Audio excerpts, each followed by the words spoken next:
December 20 Hindi news paper பார்க்கலாம். First பேஜில் 97 lakhs electors deleted இன் தமிழ்நாடுன்னு கொடுத்துருக்கு. ஸோ இது வந்து என்ன, இந்த ஸ்பெஷல் ரிசர்வேஷனில் இப்போது ஆப்சன்டீஸு, அதுக்கப்புறம் வந்து டிசீஸ், அப்புறம் டூப்ளிகேஷன் என்ட்ரிஸ் இந்த மாதிரிலாம் வந்து ரிமூவ் பண்ணியிருக்காங்க. அது வந்து ஆல்மோஸ்ட் 97 லேக்ஸ்ன்றது ரொம்ப அதிகமான விஷயம். இது எத்தனை பீப்புள்ஸோடைய ரைட்ஸ் வந்து வயலேட் பண்ணணும்னு தெரியாது. ஃபார் எக்ஸாம்பிள் ரெசிடென்ஸ்ன்ற ஒரு கிரைட்டீரியா வச்சு எலெக்ஷன் கமிஷன் எடுக்கும்போது இதில் இவ்வளோ ஒமிஷன்ஸ் இருக்கிறது வந்து ஒரு கிரே ஹோல் மாதிரி இருக்கும். இதை பற்றி ஒரு ஆர்டிக்கலே பின்னாடி பேசியிருக்காங்க, அதை மெரிட்டரியில் பார்க்கலாம். ஓகேவா? வேறு கீழே வந்து அப்படியே பார்த்தோன்னா, no need to fret if nothing to hide SC on surveillance. So இப்போ என்னென்னா, ரைட் டு ப்ரைவசியை வந்து சுப்ரீம் கோர்ட் வந்து ஃபண்டமெண்டல் ரைட்ஸ்குள்ளே கொண்டு வந்திருக்காங்க. கரெக்டாக ரைட் டு லைஃப்குள்ளே ரைட் டு ப்ரைவசியும் கொண்டு வந்திருக்காங்க. ஆனால் வந்து சம் ஆர்குமெண்ட்ஸ் இருக்குது, வந்து ஸ்னூப்பிங், அதாவது வந்து ஃபோன் கால் ட்ரேஸ் பண்ணுறதா இருக்கட்டும், சர்வைலன்ஸை செக் பண்ணுறது எல்லாமே வந்து ப்ரைவசி வந்து வயலேட் பண்ணுது அப்படின்னு சொல்கிறாங்க. ஸோ இன் டர்ம்ஸ் ஆஃப் ப்ரைவசியை வயலேட் பண்ணுதுன்னா வந்து சுப்ரீம் கோர்ட் அதுக்கு ஆர்குமெண்ட்ஸ் என்ன சொல்கிறாங்கன்னா வந்து, எதுவுமே மறைக்கிறதுக்கு இல்லைன்னா வந்து நீங்கள் நல்லவனாக இருந்தால் ஏன் வந்து எல்லா டேட்டாஸையும் மறைக்கணும்னு நினைக்கிறீங்க, அது எதுவுமே இருக்காது இல்லை அப்படின்ற மாதிரி பேசுகிறாங்க. ஸோ வந்து அது கிடையாது கன்சர்ன் வந்து ஈவன் சம் பர்சனல் சர்ச்சாக இருந்தாலுமே அது ஸ்னூப்பிங் பண்ணும்போது வந்து அது வந்து ப்ரைவசியை வயலேட் பண்ணுறது தான் மேட்ரு இது. ஓகேவா? ஸோ ரொம்ப ரைட் டு ப்ரைவசி வந்து ஃபண்டமெண்டல் ரைட்ஸ் ஆர்டிகல் 21 கீழே வருன்றது மட்டும் ஐடியா வச்சுக்கோங்க. அது சொன்ன கேஸ் போட்டு சம் கேஸ் இது மட்டும் இருந்தால் போதும். ஓகேவா? ரீசெண்டாக வந்து டேட்டா ப்ரொடெக்ஷன் லாவும் பார்த்துக்கோங்க.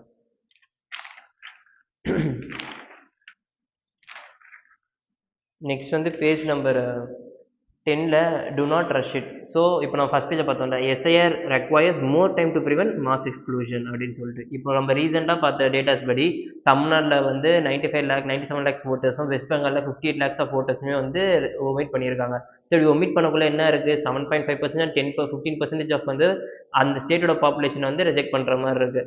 இது வந்து என்ன ஆகுனா, ஃபர்ஸ்ட்லாம் வந்து இம்ப்ராப்பராக இருக்குது. ஏன்னா 2002 தான் கடைசியாக வந்து எஸ்ஐஆர் தமிழ்நாடு இந்த மோஸ்ட் ஆஃப் ஹோல் இந்தியாவில் எடுத்திருக்காங்க. ஸோ அதில் இருக்க லீகல் ட்ராபேக்ஸே இருக்குது. அதுவும் இல்லாமல் கிரவுண்ட் ரியாலிட்டிஸ், ஃபார் எக்ஸாம்பிள் வந்து நம்ம நேற்றே பார்த்துருந்தோம், வந்து உள்ளே இருக்கிறது என்னது ப்ராப்பராக பார்த்து அனலைஸ் பண்ணிவிட்டு ஒரு டிசிஷன் கொடுங்க. ஜஸ்ட் ரேண்டமாக ஒரு டிசிஷன் கொடுத்தா அது வந்து லெகிட்டிமைஸாக இருக்காது அப்படின்னு சொல்கிறது. ஃபார் எக்ஸாம்பிள் வந்து இப்போ இது வந்து இந்த விண்டோ பீரியட் இருக்குது, இதில் வந்து நம்ம திருப்பியும் வந்து ஃபைல் அப்ளை பண்ணிக்க முடியும். இப்படி அப்ளை பண்ணக்குள்ள பூத் லெவல் ஏஜென்ட்ஸ் இருக்காங்களா, அவங்கள வச்சு கரெக்ட்னஸ் செக் பண்ணுங்க, எங்கெங்கே ப்ராப்ளம்ஸ் இருக்குது. ஃபார் எக்ஸாம்பிள் 1987 முன்னாடி இருந்தவங்களுக்கு பர்த் சர்டிஃபிகேட் வந்து அந்த மேண்டேட்டரி இல்லை, பட் ஏதாவது இருந்தால் ப்ரூஃப் இருந்தாலே போதும், ஆதார் கார்டு இருந்தாலே போதும், எல்லாம் வந்து வேற வந்து எலெக்ஷனில் ஓட்டு போட்ட ஐடி இருந்தாலே போதும், இந்த மாதிரிலாம் சொல்லிட்டு சுப்ரீம் கோர்ட் வந்து கொஞ்சம் லிபரலைஸ் பண்ணியிருந்தாங்க.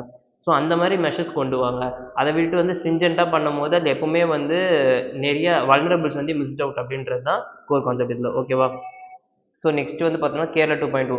இது வந்து கேரளா பற்றி ஸ்பெசிஃபிக்காக எழுதின ஆர்டிக்கல். ஸோ வந்து ரொம்ப ஃபேக்ட்ஸ் டேட்டாஸ் எடுக்க தேவையில்ல, ஜென்ரலாக வந்து படிச்சு வச்சுக்கலாம். ஓகேங்களா? ஸோ இது என்ன சொல்லலாம், கேரளா வந்து ஒன் ஆஃப் த வந்து பூமிங் எக்கனாமி, எப்பவுமே வந்து சொல்லிகிட்டே இருக்கிறது தான். ஸோ இப்போ இதில் என்ன சொல்லியிருக்காங்கன்னா, கேரளாமே வந்து இப்போ கொஞ்சம் வந்து டெர்மினலான செஷன் நோக்கி போயிட்டு இருக்கு. என்னன்னா வந்து அங்கே டெப்த் ரொம்ப அதிகமாகிட்டு இருக்கு. எதனால் டெப்த் ரொம்ப அதிகமாகுதுன்னா, அவங்க வந்து கடன் வாங்குறாங்க. எது கடன் வாங்குறாங்கன்னா, இப்போ ஃபார் எக்ஸாம்பிள் வந்து பப்ளிக் சர்வன்ஸோட சேலரி பே பண்ணுறதுக்கோ, இல்லை அந்த நாட்டோட இன்வெஸ்ட்மெண்ட்ஸுக்கோ, இல்லை வந்து வெல்ஃபேர் செக்டர் டெவலப் பண்ணுறதுக்கோ காசை வந்து அவங்க கடன் வாங்குறாங்க. அந்த கடனை வந்து திருப்பி வருஷத்துக்கு கட்ட முடியாமல் வாங்கிட்டே இருக்காங்க. அது பூமிங் ஆகுது, அதனால டெப்த் ரொம்ப இன்க்ரீஸ் ஆகுது அப்படின்னு சொல்லியிருக்காங்க. ஸோ இது எல்லாமே என்னென்னா வந்து கேரளா வந்து ஒன் ஆஃப் த வந்து one of the booming economy. So அது எப்படி இருக்கும்னா வந்து நல்லாவே சர்வே பண்ணுறது. ஃபார் எக்ஸாம்பிள் இன்வெஸ்ட்மெண்ட் மாடல்ஸாக இருக்கட்டும், வெல்னஸ் சென்டராக இருக்கட்டும், ஹெல்த் கேராக இருக்கட்டும், எஜுகேஷன், அது எல்லாத்தையுமே கேரளா நல்லா பண்ணிட்டு இருக்காங்க. ஸோ அது இன்னுமே வந்து பெட்டராக ஆக்கினா இன்னும் வந்து பெட்டராக வந்து ஷோ ஆஃப் பண்ண முடியும் வேர்ல்டுக்கு. ப்ளஸ் வந்து பெஸ்ட் எக்ஸாம்பிள்ஸாக இருக்கும். நம்ம மெயின்ஸ் எழுதும் போதே வந்து நிறைய எஜுகேஷன் நம்ம கேரளா மட்டும் எடுத்து எழுதுவோம். ஏன்னா எத்திக்கல் ட்ரைனிங் கொடுப்பாங்க, வெக்கேஷனல் எஜுகேஷன் கேரளாவில் தான் ப்ரையாரிட்டிஸ் பண்ணாங்க. ஸோ இந்த மாதிரி விஷயம் எல்லாமே கேரளா மாடல் எடுத்திருக்கோம். இவங்க என்ன சொல்கிறாங்கன்னா, பெர்மிட் சிஸ்டம்ஸ், இந்த மாதிரி டிரான்ஸ்போர்ட் ஃபெசிலேஷன் ஈஸ் அவுட் பண்ணுறது. இப்போ என்ன சொன்னால் ஒன் கேரளா பெர்மிட் மாதிரி இனிஷியேட்டிவ்ஸ் கொண்டு வாங்க. அதாவது நீங்கள் அக்ரிகல்ச்சர் பண்ணுறதுனாலும் சரி, ஃபேக்ட்ரிஸ் எஸ்டாப்ளிஷ் பண்ணுறதா இருந்தாலும் சரி, இல்லைனா வந்து எக்ஸ்போர்ட் பண்ணுறதா இருந்தாலும் சரி, ஒரு சிங்கிள் விண்டோ ஃப்ரேம்குள்ளே எல்லாத்தையும் கிளியரன்ஸ் சிஸ்டம் பண்ணுவாங்க. அப்போ இன்னுமே வந்து பெட்டராக இருக்கும். இப்போ வந்து பீப்புள்ஸுக்கு வந்து கேரளா என்னோட சிக்னிஃபிகன்ஸ் என்னன்னா, எல்லாமே வந்து ரெனியூவபிள் சோர்ஸாக யூஸ் பண்ணுவாங்க. இப்போது ஃபஸ்ட்டு சோலார் ஏர்போர்ட் அங்கே தான் இருக்குது வேர்ல்ட்லேயே. அதுக்கப்புறம் வந்து மேட் இன் கேரளான்ற சிக்னிஃபிகன்ஸ், அதுக்கப்புறம் வந்து பிளாஸ்டிக்ஸ் வந்து ஜீரோ யூஸ் பிளாஸ்டிக் பாலிசிஸ், இது எல்லாமே வந்து கேரளாவோட இம்பார்ட்டன்ட் சிக்னிஃபிகன்ஸ். ஓகேவா? ஸோ இந்த மாதிரி விஷயம் எல்லாமே வந்து எதுனா வந்து கேரளா மாதிரி ஒரு எக்கனாமிக் சர்வைவ் ஆகுறதுக்கு. ஸோ இது நம்ம என்ன எடுத்துக்க முடியும்னா, ஜென்ரலாகவே வந்து இதில் இருக்க என்னெல்லாம் பாசிட்டிவ் சொல்லியிருக்காங்களோ அதெல்லாம் வந்து நம்ம எக்ஸாம்பிள்ஸாக எடுத்து கோட் பண்ணிக்க முடியும். ஓகேங்களா? வேறு எதுவும் இல்லை பெருசாக இம்பார்ட்டன்ட் கிடையாது. So next the significance of strong defence industrial base. So இப்போது 2047 வந்து நம்ம இந்தியா வந்து விக்ஷித் பாரத் அப்படின்னு சொல்லிட்டு இருக்கோம். அது என்னன்னா டிஃபென்ஸ் கேப்பபிலிட்டிஸுமே இன்க்ரீஸ் பண்ணுறது. ஆனால் டிஃபென்ஸ் கேப்பபிலிட்டிஸை ஜஸ்ட் டிரான்ஸ்ஃபர்மேஷன் இல்லாமல் ஸ்ட்ராட்டஜிக் கேப்பபிலிட்டின்னு சொல்லுவாங்க. ஏன்னா டிஃபென்ஸ் தான் வந்து ஒரு நாட்டோட செக்யூரிட்டியை வந்து ப்ரிவென்ட் பண்ணுறதுக்கு இருக்குது. ஸோ அது எந்த அளவு இருக்குது, இப்போ ஃபார் எக்ஸாம்பிள் ப்ரீவியஸாலாம் வந்து பார்த்தோம்னா லிமிடெட் பார்ட்டிசிபேஷன், நிறைய பேர் வந்து டிஃபென்ஸ் செக்டரில் பார்ட்டிசிபேட் பண்ண முடியாது, எக்ஸ்போர்ட் ப்ரொமோஷன் வந்து டிஃபென்ஸ் இருக்காது. ஸோ நம்ம ப்ராடக்ட்ஸ் வந்து இம்போர்ட் தான் பண்ணி மோஸ்டான கூட்ஸ் வந்து செய்வோம், கரெக்ட்டுங்களா? அதுக்கப்புறம் வந்து அந்த இம்போர்ட் பண்ணுற ப்ராடக்ட்ஸுமே வந்து கவர்மெண்ட் ப்ராடக்ட் கிடையாது, அதுவுமே வந்து அங்கே இருக்க ப்ரைவேட் கம்பெனிஸோட டிஃபென்ஸ் ப்ராடக்ட்ஸாக இருக்கும். ஸோ இது எல்லாமே என்னன்னா வந்து நம்ம வந்து பிரைவேட்டைசேஷன் இதெல்லாம் லிமிட் பண்ணது வந்து நம்மளுக்கு இன்னோவேஷனு, அதுக்கப்புறம் வந்து self made, self reliance, made in India, make in India, இந்த மாதிரி ஆப்ஷன் எல்லாத்துக்குமே வந்து என்ன பண்ணிடுச்சுன்னா ஹைலைட் பண்ணுறது இல்லை. ஸோ இப்போ வந்து நம்ம கோகுல் குளோபல் டிஸ்ரப்ஷன், அதாவது வந்து இப்போது யூஎஸ் மாதிரி கண்ட்ரிஸு, ரஷ்யா உக்ரைன் வார் போகும்போதுலாம் வந்து வேர்ல்டு லெவலில் சப்ளை செயின் வந்து ரொம்ப அடி வாங்கிச்சு, எனர்ஜி ப்ரொடக்ஷன் எல்லாத்தையுமே. ஸோ டிஃபென்ஸ் ப்ராடக்ட் மூவ் பண்ணுறதுமே இந்த இடத்துல ஒரு ஸ்ட்ரகிளாக இருந்துச்சு. இப்போ இந்தியா என்னன்னா இந்த பிரம்மோஸ் மிசைல் ரஷ்யா கூட சேர்ந்து பண்ணதில்லை, அதுக்கப்புறம் நிறைய இண்டிஜினியஸ் வெப்பன் சிஸ்டம் ரெடி பண்ணிட்டு இருக்கோம், அதுக்கப்புறம் ப்ரைவேடைசேஷன் அலோவ் பண்ணியிருக்கோம் டிஃபென்ஸ் செக்டாரில். ஸோ இந்த மாதிரி விஷயம் எல்லாமே என்ன பண்ணணும்னா இன்னும் பெட்டராக செல்ஃப் ரிலையன்ஸ் இன் டிஸ்டன்ஸ் மேனுஃபேக்சரிங்ன்றதை கொண்டு வரதுக்கு ஒரு இம்பார்ட்டன்ட் ட்ரிகர் பாயிண்ட்டாக இருக்கும். ஸோ இப்போ நம்ம இதில் என்ன சொல்லியிருக்காங்கன்னா வந்து இந்தியா வந்து 50,000 crore டிஃபென்ஸ் எக்ஸ்போர்ட்ஸ் வந்து 2029 பண்ண போகிறோம் அப்படின்னு சொல்லியிருக்காங்க. ஸோ இதுக்கான விஷன் வந்து ஆல்ரெடி லே டவுன் பண்ணியாச்சு, ஆனால் இதை கன்சிஸ்டண்ட்டாக ஃபாலோ பண்ணி இன்னும் பெட்டராக கொண்டு வந்தால் சவுத் ஈஸ்டர்ன் ரீஜியனில் இந்தியா வந்து one of the defence exporter ஆகிறதுக்கு 2029 பாசிபிலிட்டிஸ் இருக்குது அப்படின்றத சொல்லியிருக்காங்க இதில். ஓகேவா? ஸோ நெக்ஸ்ட்டு பேஜ் நம்பர் வந்து 12 government to increase reservation for Agniveers in CAPF. So இந்த அக்னிவீர்ஸ்ன்றது டெம்பரரி போஸ்டிங்காக மிலிட்ரியில் எடுக்கிற ஒரு குரூப் ஆஃப் கேண்டிடேட்ஸ், ஓகேங்களா? ஸோ இது என்னென்னா இப்போ சிஏபிஎஃப் மாதிரி எக்ஸாம்ஸில் இவங்களுக்கு வந்து 50% வரைக்கும் ரிசர்வேஷன் கொடுக்கலாம் அப்படின்னு சொல்லியிருக்காங்க. இது இன்ஷியலாக நல்ல மூவ்னு சொல்லலாம், அதே டைம் வந்து பேக் ஃபயரும் இருக்குது. ஏன்னா அக்னிவீர்ஸ் டெம்பரரி ஜாப் தான் அது முடிச்சுட்டு வந்தால் அவங்களுக்கு வந்து கவர்மெண்ட்லேருந்து எந்த ஒரு பென்ஷனும் கிடையாது, எந்த ஒரு ஃபெசிலிட்டேஷனுமே கிடையாது, ஜஸ்ட் நார்மல் சிட்டிசன்ஸ் ஆகிடுவாங்க, அவங்களுக்கு எந்த ஒரு இதுவுமே இருக்காது, பெனிஃபிட்ஸுமே இருக்காது. இப்போ என்னன்னா இப்போ சிஏபிஎஃப் 50% ரிசர்வேஷன்றது ரொம்ப அதிகம். இப்போ நார்மலாக ஒரு 10% 20% கொடுத்தா கூட அது வந்து ஓரளவு மேனேஜபிளாக இருக்கும். 50% சொல்லும் போது அது வந்து ரிசர்வேஷன் கேட்டகரி மற்ற ஃபீல்ட்லேருந்து காம்பீட் பண்ணுவாங்களா, நார்மலாக டிகிரி முடிச்சுட்டு சிஏபிஎஃப் எக்ஸாம் கொடுப்பாங்களா, அவங்களுக்கு எல்லாமே வந்து அது கஷ்டமாக இருக்கும் காம்பீட் பண்ணுறதுக்கு. ஸோ இந்த மாதிரி விஷயம் எல்லாமே வந்து சின்ன கன்சர்னாக இருக்கும். பட் ஆனால் அந்த 50% கோட்டான்றதை லிமிடேஷன்ஸ் பண்ணால் ஃபியூச்சரில் வந்து அது நல்லாவே வந்து ஹெல்ப்ஃபுல்லாக இருக்கும் அந்த அக்னிவீர்ஸ் பண்ணவங்களுக்கு. ஓகேவா? So next centre should set up a dedicated body to protect port ships. So bureau of port security அப்படின்னு சொல்லிட்டு சென்ட்ரல் கவர்மெண்ட் ஒன்று கிரியேட் பண்ண போகிறாங்களா. இது எதுக்கு சிமிலர்னா பியூரோ ஆஃப் சிவில் ஏவியேஷன் செக்யூரிட்டின்ற மாதிரி, ஓகேங்களா? இது வந்து யார் இப்போ இதோட ஃபெசிலிட்டிஸ்னா யார் ஐபிஎஸ் தான் ஹெட் பண்ண போகிறாங்க, லெவல் 15 ரேங்க்கு. இது வரைக்கும் தெரிஞ்சுட்டா போதும். இதுக்கு முன்னாடி யார் இதை பார்த்துட்டு இருக்காங்கன்னு கண்டிப்பாக தெரிஞ்சிடணும், ஓகேங்களா? இதுக்கு முன்னாடி சென்ட்ரல் இண்டஸ்ட்ரியல் செக்யூரிட்டி ஃபோர்ஸ் தான் வந்து பார்த்துட்டு இருந்திருக்காங்க. இவங்க தான் அங்கே இருக்க செக்யூரிட்டி ஆப்ரேஷன்ஸ், அங்கே இருக்க பார்டர், அதாவது போர்ட் செக்யூரிட்டி எல்லாத்தையும் வந்து மெயின்டைன் பண்ணிட்டு இருக்காங்க. ஸோ இது மட்டும் தெரிஞ்சுக்கணும். சிஐஎஸ்எஃப் இப்போ யார் பண்ணுறாங்கன்னா இப்போ யார் புதுசாக கொண்டு வர போகிறாங்கன்னா வந்து பியூரோ ஆஃப் போர்ட் செக்யூரிட்டி. ஓகேவா? So next ISRO launches of US satellite scheduled on December 24. So Bluebird communication சேட்டலைட்ன்றது இஸ்ரோ நாசாவோட சேட்டலைட் லான்ச் பண்ண போகிறாங்க. One of the historical move. So இது வந்து லைட்டாக வரும், இதுக்கப்புறம் நியூஸ் வரும் லான்ச் ஆகிட்ட அப்புறம் அதை ஸ்பெசிஃபிகேஷன்ஸ்லாம் வச்சு அதை டீட்டெயிலாக டிஸ்கஸ் பண்ணுவோம், ஓகேங்களா? Next centre plans to portal to provide all forest rights service online. So வந்து இப்போ எஃப்ஆர்ஏ அட்லஸ்னு சொல்லிட்டு ஒன்று சென்ட்ரல் கவர்மெண்ட் லான்ச் பண்ண போகிறாங்க. அதை லான்ச் பண்ணிட்ட அப்புறம் பார்த்துக்கலாம் என்னென்னலாம் ஃபாரஸ்ட் ரைட்ஸ் வந்து கன்சர்வேஷன் பண்ண முடியுமோ, இல்லை வந்து என்னென்ன கிளைம் பண்ண முடியுமோ இது மூலியமா கிளைம் பண்ணிக்கலாம், அவங்க லேண்ட் டாக்குமெண்ட் சர்வே பண்ணிக்கலாம், எல்லாத்தையுமே இது மூலியமாக செக் பண்ணிக்கலாம் அப்படின்னு சொல்கிறாங்க. ஸோ லைட்டாக அது மட்டும் பார்த்துக்கலாம், வேறு எதுவும் வந்து இல்லை. ஸோ நெக்ஸ்ட் வந்து page number 14 child trafficking a deeply disturbing reality சேசி. ஸோ இப்போ சைல்ட் டிராஃபிக்கிங் வந்து நம்ம ஏகப்பட்ட ப்ரிவென்ஷன் ஆக்ட்ஸ் இருக்குது, டிராஃபிக்கிங் ஹியூமன் டிராஃபிக்கிங் அகேன்ஸ்டாக லாஸ் இருக்குது, ஈவன் கான்ஸ்டியூஷன் ப்ரொவிஷன் ஆர்டிகல் 23 24 இருக்குது, இது எல்லாமே இருக்குது. பட் ஆனால் அங்கே என்ன ஸ்டில் எக்ஸிஸ்டிங் சைல்ட் டிராஃபிக்கிங் எக்ஸிஸ்டிங்காக இருக்குது. ஸோ வந்து இம்மாரல் டிராஃபிக் ப்ரிவென்ஷன் ஆக்ட்லாம் எக்ஸிஸ்டன்ஸில் இருந்துமே சைல்ட் டிராஃபிக்கிங் இருக்குன்றது ஒரு சார்பான விஷயன்றது மட்டும் தெரிஞ்சுக்காங்க. இதில் வந்து ரொம்ப டீட்டெயிலாக எதுவும் பேசலை, சும்மா வந்து சைல்ட் டிராஃபிக்கிங் வந்து கண்டிப்பாக வந்து ப்ராஹிபிட் பண்ணணும், அது லிமிடேஷன்ஸ் பண்ணணும் அப்படின்றது தான் பேசியிருக்காங்க. ஓகேவா? Next who meet boost collaboration on global health. So இந்த நியூஸில் வந்து என்னென்னா ட்ரெடிஷ்னல் மெடிசினல் குளோபல் லிட்ரஸின்றது எங்கே கொண்டு வந்திருக்காங்கன்னா ஜாம்நகரில் கொண்டு வந்திருக்காங்க. ஸோ இது ஒரு ஃபேக்ட்டு. ப்ளஸ் வந்து பாரத் மண்டபம்னா என்னன்றதை பார்த்துக்கோங்க, அது எங்கே இருக்குதுன்னு பார்த்துக்கோங்க, ரொம்ப இம்பார்ட்டன்ட். ஏன்னா இப்போ ரீசெண்டாக நடக்கிற எல்லா கன்வென்ஷன்ஸுமே அங்கே தான் நடக்குது. ஸோ இந்த மாதிரி விஷயமும் தெரிஞ்சுக்கணும் நம்ம, ஓகேவா?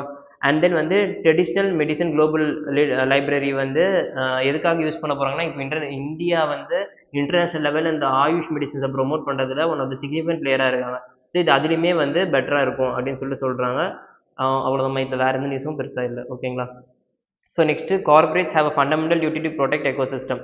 ஸோ இப்போ நம்ம கார்பரேட் பாடிஸையும் வந்து ஒரு லீகல் என்டிட்டியாவோ லீகல் பர்சனாக தான் கன்சிடர் பண்ணிட்டு இருக்காங்க. அப்படி கன்சர்ன் பண்ணும்போது கார்பரேட் சோஷியல் ரெஸ்பான்சிபிலிட்டின்றதை தவிர்த்தும் they have fundamental duty like same as citizens அப்படின்னு சொல்கிறாங்க. ஸோ ஃபண்டமெண்டல் டியூட்டிஸ்ன்னு வரும்போது they have the right to protect environment. Right to protect environment வரும்போது என்விரான்மெண்டல் ஸ்பீஷியஸும் உள்ள வரும், என்விரான்மெண்ட்லேருந்து ஐ மீன் என்விரான்மெண்டல் ப்ரொடெக்ஷனுமே உள்ள வரும் அப்படின்னு சொல்கிறாங்க. ஸோ இந்த என்விரான்மெண்ட் ப்ரொடெக்ஷன்றது வரும்போது அங்கே இருக்க எக்கோசிஸ்டமே சேவ் பண்ணும். For example great Indian bustard மாதிரி மாதிரி ஸ்பீஷஸ்லாம் வந்து என்டேஞ்சர்ல இருக்குது. ஸோ அவங்க வந்து ஒன் ஆஃப் த சிக்னிஃபிகண்ட், அதாவது இந்தியாவில் மட்டும்தான் யூனிக்காகவும் இருக்காங்க. ஸோ இவங்களை வந்து ப்ரொடெக்ஷன் பண்ணுறது, இவங்களுக்கான வெல்ஃபேர் மெஷர்ஸ்மே இதில் வரும் இன்க்ளூடட் அப்படின்னு சொல்லிட்டு சொல்லியிருக்காங்க. Always it must not be a polluters pay principle அப்படின்றதையும் ஹைலைட் பண்ணியிருக்காங்க. இது ஓகேவா? ஸோ சிஎஸ்ஆர்னா என்ன, அது எந்த ஆக்டில் கொண்டு வந்தாங்கன்றத தெரிஞ்சுக்கோங்க. Next central revises guidelines to help poor prisons enable to pay fines. So central government வந்து support to poor prisoner scheme அப்படின்னு சொல்லிட்டு கொண்டு வந்திருப்பாங்க. என்னன்னா பெட்டி அஃபென்சஸ், சின்ன சின்ன அஃபென்ஸ் மூலியமாக வந்து கைது போகிறாங்க. சிக்னல் ஜம்ப்பு, அதுக்கப்புறம் வந்து இந்த மாதிரி சின்ன சின்ன அஃபென்ஸ் இருக்கும்ல, அதெல்லாம் வந்து உள்ளே வந்திருப்பாங்களா ஜெயிலில். அவங்களுக்குலாம் வந்து இப்போ அவங்களால வந்து கட்டுறதுக்காக காசு இல்லாத டைம் ஜெயிலில் 1 மந்த் 2 மந்த் 3 மந்த்னு போட்டுருவாங்க. ஓகேங்களா? ஸோ அப்படி பண்ணக்குள்ள என்ன ஆகும்னா வந்து அது அவங்களோட என்டையர் கரியரே ஸ்பாயில் ஆகுது. ஸோ அது பண்ணக்கூடாது. ஸோ அந்த மாதிரி இருக்கவங்களுக்கு வந்து கொஞ்சம் அமௌண்ட் பண்ணிட்டு அவங்கள வந்து ஹெல்ப் பண்ணுறதா வந்து சென்ட்ரல் கவர்மெண்ட் சொல்லியிருந்தாங்க. ஆனால் அது வந்து எஃபிஷியண்டாக எந்த ஸ்டேட்டுமே நடக்கல. இப்போ வந்து அவங்க என்ன சொல்லியிருக்காங்கன்னா வந்து இந்த விஷயத்தை திருப்பி ரிவைஸ் பண்ணுங்க, திருப்பியும் வந்து டைம் லிமிட் வச்சு எல்லா ஸ்டேட்டுமே இதுக்கு ரெஸ்பான்ஸ் பண்ணணும்னு சொல்லியிருக்காங்க. அண்ட் தென் இதில் எந்தெந்த ஆக்டில் இருக்க பர்சன்ஸ் தான் வரமாட்டாங்கன்னா ப்ரிவென்ஷன் ஆஃப் கரப்ஷன் கீழே வரவங்க, money laundering, narcotic drugs and psychotropic substance வந்து கன்சியூம் பண்ணது, அதெல்லாம் ட்ரேட் பண்ணுறது, ப்ளஸ் வந்து அன்லாஃபுல் ப்ரிவென்ஷன் ஆக்ட் கீழே இருக்கிறது. அதே மாதிரி ஹீனியஸ் கிரைம்ஸ் லைக் வந்து டெரரிசம், அஃபென்ஸ் நேஷனல், அப்புறம் டவுரி, இந்த மாதிரி விஷயமும் வந்து இதுக்குள்ளே வராது. ஓகேங்களா? ஸோ எல்லாமே பெட்டி அஃபென்சஸ் சின்ன சின்ன அஃபென்சஸ் மட்டும் தான் வந்து உள்ளார வரும். ஓகேவா? So next too low and inflation cause for a concern. So inflation வந்து ரொம்ப லோவாக இருக்குமா, அப்போ வந்து இன்ஃப்ளேஷன் எப்பவுமே வந்து ஓரளவு வந்து மாடரேட்டாக பெர்ஃபார்ம் பண்ணால் தான் எக்கனாமி வந்து க்ரோத் இருக்குன்றது நிறைய தியரட்டிக்கல் ஸ்டான்ஸ் ப்ளஸ் ப்ராக்டிக்கலாகவும் அது பாசிபிளாக தான் இருந்திருக்கு. ஸோ இப்போ வந்து இன்ஃப்ளேஷன் கம்மியாகுன்றது அங்கே க்ரோத்து ப்ளஸ் வந்து மற்ற ப்ராக்சிமிட்டிஸுமே வந்து கம்மியாகிறதோ இல்லை வந்து அஃபெக்ட் ஆகிறதோ நம்ம வந்து பார்க்கணும். ஸோ இது டீட்டெயிலாக வந்து எடிட்டோரியல் ஆர்டிகல்ஸ் வந்து டீப்பாக டிஸ்கஸ் பண்ணலாம். ஓகேவா? பேஜ் நம்பர் 16ல யூஎன் வந்து காசால ஃபெமைன் எண்ட் ஆயிடுச்சு அப்படின்னு சொல்லியிருக்காங்க. ஓகேவா? ஸோ ஃபெமைன் எண்ட் ஆயிடுச்சுன்னா அங்கே வந்து சில கிரைட்டீரியாஸ் இருக்குது ஃபெமைன் எண்ட் அப்படின்னு சொல்கிறதுக்கு. ஸோ அதனால 20% ஃபுட் ஷார்ட்டேஜ், அதுக்கப்புறம் வந்து 2 ஃபார் 10,000 வந்து நார்மல் டெத் ரேட்டு, அதான் 4 ஃபார் 10,000 சைல்டு டெத் ரேட். இந்த மாதிரி விஷயம் எல்லாமே வந்து கிரைட்டீரியாஸாக இருக்குது. ஸோ இந்த கிரைட்டீரியாஸ் என்னன்னு செக் பண்ணி வச்சுக்கோங்க, வேறு எதுவும் தேவையில்லை. ஓகேவா? அண்ட் தென் வந்து இப்போ Pakistan deputy PM accuses India for weaponisation of water. So இந்த வெப்பனைசேஷன் ஆஃப் வாட்டர்னு வரும்போது அவங்க எது சொன்னால் இண்டஸ் வாட்டர் ட்ரீட்டியை வந்து நம்ம கன்சியூம் பண்ணி யூஸ் பண்ணுறது பேசுகிறாங்க. பட் நமக்கு இன்னொரு சிக்னிஃபிகண்டான மேட்டர் என்ன விஷயம் தெரியணும்னா பிரம்மபுத்திரா ரிவரில். ஸோ யர்லங் சங்பு அப்படின்றது பிரம்மபுத்திராவோட அப்பர் பிரம்மபுத்திராவோட நேம், அதாவது சைனா வழியாக ஃப்ளோ ஆகுற நேம். ஸோ அதில் மேதாங் டேம் அப்படின்னு கட்டுறாங்க, one of the largest dam. யாருன்னா சைனா கட்டுறாங்க. ஸோ இது மூலிமா இந்தியாவுக்கு வர வாட்டர், பிரம்மபுத்திரா தான் one of the highest water incoming நமக்கு. ஓகேங்களா? ஸோ அது அஃபெக்ட் ஆக போகுது அப்படின்றது ஒரு கன்சர்னாக இருக்க போகுது. ஸோ அதுவும் ஃபியூச்சரில் லைட்டாக பார்த்து வச்சுக்கோங்க. இதில் வந்து வேறு எதுவும் இல்லைம்மா. ஸோ இண்டஸ் வாட்டர் ட்ரீட்டினால என்னென்னு பார்த்து வச்சுக்கோங்க, அது ரொம்ப இம்பார்ட்டன்ட். ஓகேவா? ஸோ கடைசியில் வந்து பேஜ் பார்த்தீங்கன்னா வந்து ஒரு அட்வர்டைஸ்மெண்ட் இருக்குது. ஸோ லோகப்பிரியா கோபிநாத் பர்தோலி இன்டர்நேஷனல் ஏர்போர்ட்டை வந்து கமெண்ட்ஸ் பண்ண போகிறாங்க. ஸோ இந்த மாதிரி ஃபேக்ட் வந்து ரொம்ப இம்பார்ட்டன்ட். ஏன்னா ஆல்ரெடி கேரளா ஏர்போர்ட் வந்து ஃபஸ்ட் டைம் வந்து சோலார் பேனல் வச்சு லான்ச் பண்ணதுன்றது யூபிஎஸ்சி கொஸ்டினாக கேட்டிருக்காங்க. ஸோ இந்த மாதிரி விஷயம் நம்ம லைட்டாக தெரிஞ்சுச்சுங்க, தெரியாமல் இருக்கக்கூடாது. ஓகே, எங்கன்னா குவாஹாத்தியில் ஓப்பன் பண்ணுறாங்க இந்த ஏர்போர்ட்டு. அண்ட் நேச்சர் தீந்து ஏர்போர்ட்டு பேம்பு ஆர்ச்சி டிசைனில் பண்ணியிருக்காங்க. ப்ளஸ் வந்து இதில் இருக்க சிக்னிஃபிகன்ட் ஃபேக்டர்ஸ்லாம் பார்த்துக்கோங்க. என்னென்னா வந்து 140 MT பேம்பஸ் யூஸ் பண்ணியிருக்காங்க, கோகோ ஃபுல் அப்படின்ற டிசைன் யூஸ் பண்ணியிருக்காங்க. அந்த டிசைன் எந்த ஸ்டேட்டுக்கு யூனிக்கான டிசைன் இருக்குது செக் பண்ணி வச்சுக்கணும். ஓகேங்களா? ஸோ வேறு எதுவும் மற்ற ஃபேக்ட்ஸ் எதுவும் தேவையில்லை, இந்த மாதிரி ஃபேக்ட் மட்டும் பார்த்துக்கணும். ஓகேவா? ஸோ அவ்வளோதாம்மா. ஸோ நீங்கள் டிஸ்கஸ் பண்ண ஆர்டிகல் எல்லாமே வந்து குவிசஸ் ஐகெட் ஐஏ செகண்ட் சேனலில் போடுவாங்க, ட்ரை பண்ணி பாருங்கள், இன்னும் பெட்டராக இருக்கும் கிளாரிஃபிகேஷன். ஓகேவா? தேங்க்யூ.